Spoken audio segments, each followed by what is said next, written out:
Buenas tardes, mi nombre es Erika Sandoval Caballero, estudiante de la especialización de Gerencia de Proyectos en la Corporación Universitaria Minuto de Dios, y les voy a hablar de los conceptos generales macroeconómicos dentro del marco del desarrollo de la materia Formulación y Evaluación de Proyectos. La macroeconomía, como parte de la economía, estudia los grandes agregados económicos, la producción, el empleo, la inversión, los precios, las importaciones, exportaciones, entre otros. Considera la suma de las actividades económicas que desempeñan todas las unidades económicas individuales, es decir, se encarga del análisis del comportamiento económico colectivo. Cabe destacar que el análisis macroeconómico es utilizado en todos los países para tratar de entender y explicar los aspectos agregados y globales de sus economías, independientemente del componente ideológico y la forma en que se base su economía. La macroeconomía es una disciplina que se encarga de estudiar el comportamiento y el desarrollo agregado de la economía.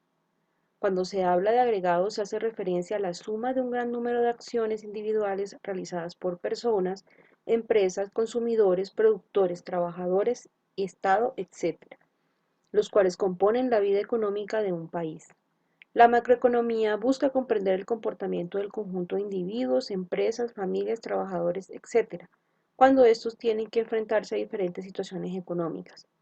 Igualmente, pretende encontrar las relaciones entre los diferentes aspectos que componen la economía y, a partir del conocimiento anterior, generar y evaluar con datos reales propuestas teóricas que permitan dar explicación a hechos o situaciones en el futuro.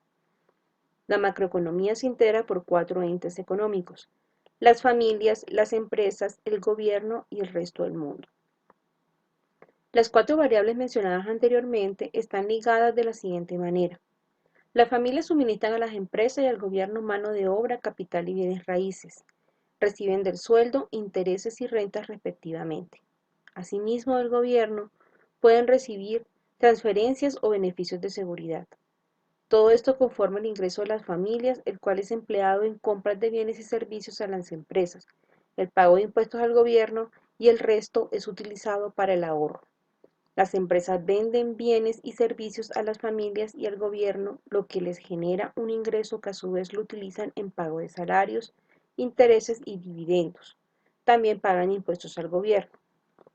El gobierno recauda también bienes y servicios a las empresas, paga salarios, intereses y rentas a las familias, además de efectuar las transferencias y subsidios. La interacción de las familias, las empresas y el gobierno, como el resto del mundo, se realiza a través de las importaciones y exportaciones de bienes y servicios. La macroeconomía estudia los siguientes sectores económicos y sociales. Tenemos que el sector económico se divide en sector agropecuario, que también es primario, sector industrial, que es secundario, y sector de servicios, que sería también terciario. Para el primario tenemos que lo componen la agricultura, la ganadería, la silvicultura y la pesca. Para el sector industrial o secundario tenemos la industria extractiva, que se basa en minería y petróleo, y la industria de transformación de recursos naturales y materias primas en productos de consumo. Para los servicios tenemos el sector público y privado. Con relación al sector industrial, el balance de la economía colombiana para el 2015 puede clasificarse como positivo.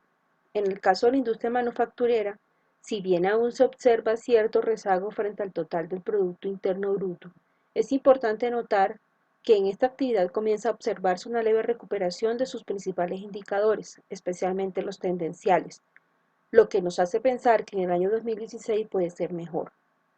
En un contexto más amplio, encontramos que el desempeño de la industria colombiana es mejor que lo observado en la mayoría de los países de la región en los últimos 18 meses.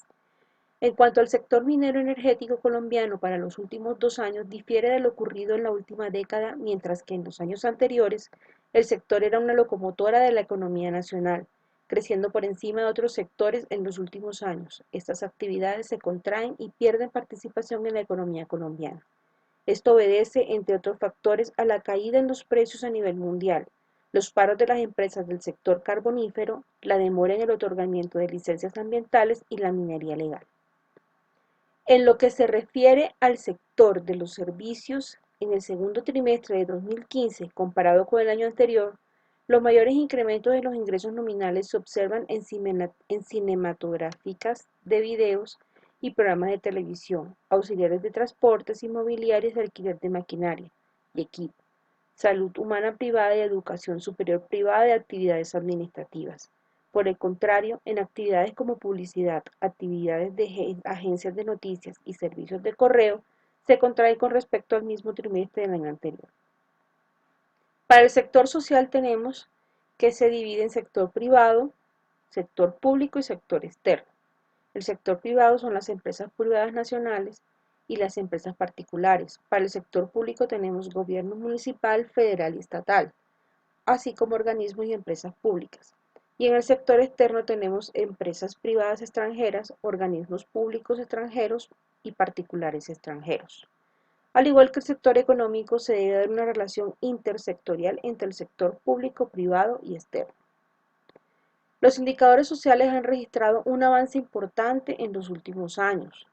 La tasa de pobreza se ha logrado disminuir casi un 21 puntos en la última década, alcanzando valores de 28.5% en 2015, a diferencia de 2002, cuando esta cifra ascendía a casi un 50% de la población.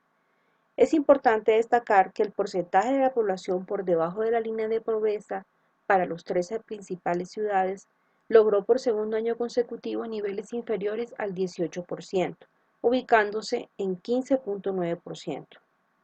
La población por debajo de la línea de pobreza extrema actualmente es de 8.1%, con lo que por segundo año consecutivo se situó en niveles inferiores al 10%, mientras que 13 años atrás se ubicaba en el 17%. Dentro de la macroeconomía manejamos variables macroeconómicas, que son el conjunto de elementos que describen los fenómenos económicos y las relaciones que se establecen entre estos y se pueden expresar cuantitativamente. Pueden hacer referencia a la producción, al ingreso, al empleo, al nivel de precios, al ciclo económico y a las relaciones de un país con el resto del mundo. Para la producción tenemos las siguientes variables: el Producto Interno Bruto, que es la suma del valor total de todos los bienes y servicios de demanda final producidos al interior de un país; el Producto Nacional Bruto, que es la suma del valor de todos los bienes y servicios de demanda final producidos por una sociedad en un tiempo determinado, que generalmente es un año; el Producto Nacional Neto, que es igual al Producto Nacional Bruto menos la depreciación, es decir, el desgaste de los bienes de capital que son necesarios para la producción de bienes; la oferta agregada, que es la cantidad total de bienes y servicios disponibles en la economía para satisfacer la demanda agregada. Consiste en los bienes y servicios que se producen en el país más las importaciones.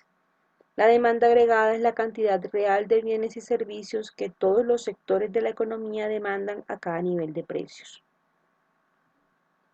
Para el ingreso tenemos las siguientes variables: el ingreso nacional, que es la suma de salarios, ganancias, rentas e intereses; el ahorro, que es la parte del ingreso que no se consume ni se gasta en impuestos; la inversión, que es la parte del ingreso que se usa para reactivar la economía o bien parte del ahorro para adquisición de bienes de capital; el consumo, que es el gasto total de una economía en bienes y servicios que se utilizan dentro de un periodo específico, que por lo general es un año; la tasa de interés, que es el precio del dinero que se presta.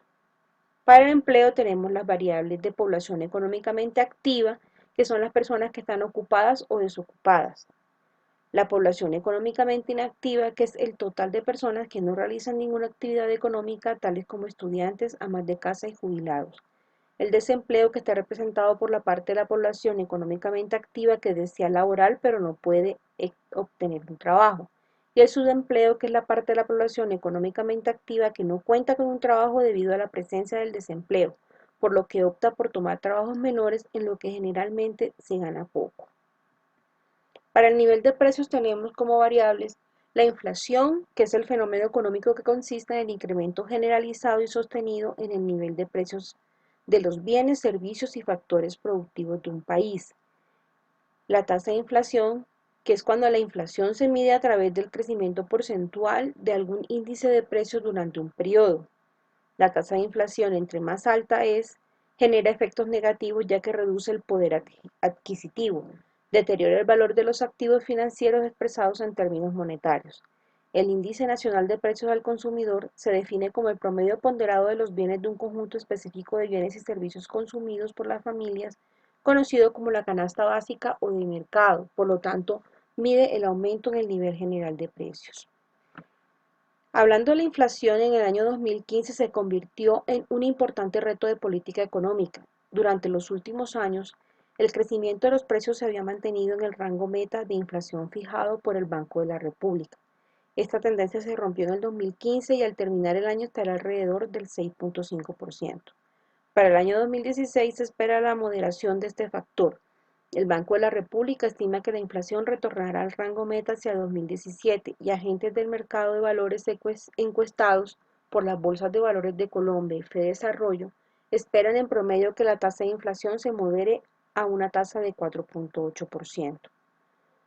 Los economistas examinan cuatro objetivos para una política macroeconómica. Para la producción, que la actividad económica proporcione bienes y servicios a la sociedad que lo demanda. Para el empleo, alcanzar un elevado nivel de empleo, es decir, reducir la tasa de desempleo. Para la inflación, que los precios permanezcan estables.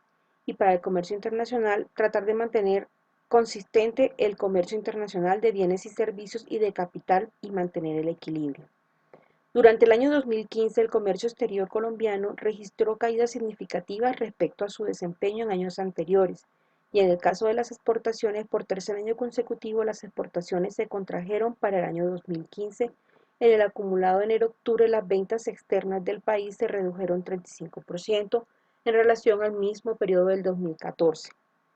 La actividad económica con mayor disminución en sus ventas al exterior ha sido la minería. Dentro de estas, las exportaciones petroleras cayeron un 50.9% y las del carbón se redujeron 33.3%. A pesar de lo anterior, el sector continúa representando casi la mitad o el 49.5% de nuestras ventas internas. Política macroeconómica. Para poder alcanzar los objetivos de la política macroeconómica y que lleven al éxito global a la economía, es fundamental establecer políticas instrumentales que se encuentran bajo el control del gobierno. Estas políticas son la fiscal, que se encarga de mantener el equilibrio entre los impuestos y el gasto público, y la monetaria, que es la política aplicable por los gobiernos. El dinero cobra importancia en el proceso económico debido a que es el medio de cambio o método de pago. Como criterio personal, considero que es bastante interesante conocer las cifras en las que se mueve la economía de nuestro país, teniendo en cuenta los muchos esfuerzos que realiza la industria nacional para lograr posicionarse dentro del mercado internacional, a sabiendas que es un proceso bastante complejo en donde se presentan factores tanto positivos como negativos. Adicional a lo anterior, la situación política del país es un factor bastante decisivo cuando se trata de negociaciones a nivel internacional. En 2015, Colombia se mantuvo entre los países que registraron un crecimiento rápido en la región, gracias a un manejo macroeconómico y fiscal efectivo. Esto le ha permitido a Colombia que, con su desempeño, se convierta en un país más competente y pueda responder a todos los cambios y nuevas tecnologías a las que nos enfrentamos cada día. Todo lo anterior con el fin de posicionarse dentro del ámbito mundial por los esfuerzos realizados y que ha sido reconocido internacionalmente. Como conclusión, tenemos que en el año 2015 ha sido considerado un año difícil para la economía colombiana, y aunque el 2016 también ha sido complejo, se deben revisar tanto los factores externos como internos para afrontar las dificultades. Los nuevos retos que se presenten serán para Colombia la posibilidad de recuperación y alto crecimiento económico. Todo esto a corto plazo, y a mediano plazo se buscan retos para hacer más competitiva la industria, generando nuevas estrategias. Como referencias tenemos el ISALDE de Macroeconomía, Colombia Balance 2015 y Perspectivas 2016 ANDI, y un documento del Banco de la República, Actividad Cultural, Macroeconomía. Espero que haya sido de su agrado. Muchísimas gracias por su atención.